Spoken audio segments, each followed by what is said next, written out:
আমাৰ সমগ্ৰ সনাতনী হিন্দুৰ বাবে এটা পবিত্ৰ দিন। আজিৰ এই তাৰিখটোতে আমাৰ ৰাম মন্দিৰ প্ৰতিষ্ঠা হৈছিল। ৰাম মন্দিৰৰ প্ৰাণ প্ৰতিষ্ঠাৰ আজি ২য় বৰ্ষ।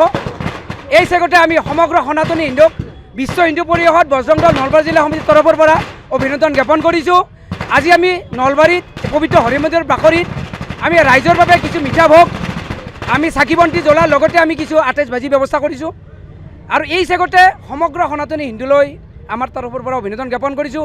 আৰু লগতে যি ৰামৰ যি নিষ্ঠা, ৰামৰ যি আদৰ্শ, সেই ৰামৰ আদৰ্শত যেন সমগ্ৰ সনাতনী সমগ্ৰ ভাৰতৰ মানুহে যেন আদৰ্শ লয়, তাৰ বাবে আমি বিশ্ব হিন্দু পৰিষদ বজৰং দলে সদায় কঠোৰভাৱে যুঁজি আছোঁ।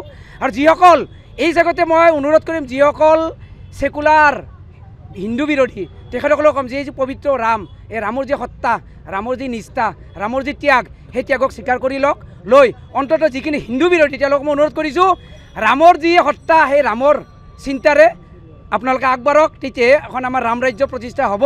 কিয়নো আমাৰ সমগ্ৰ সনাতনী হিন্দুৱে ৰাম ৰাজ্য প্ৰতিষ্ঠাৰ বাবে অগৰত কষ্ট কৰি আছে। সেইবাবে আমি বিশ্ব হিন্দু পৰিষদ বজৰং দলৰ ফালৰ পৰাও আমি সমূহ সনাতনী হিন্দুলৈ অভিনন্দন জ্ঞাপন কৰিছোঁ। অশুভ শক্তিবিলাক নাশ হওক আৰু হিন্দুৰ জয় হওক।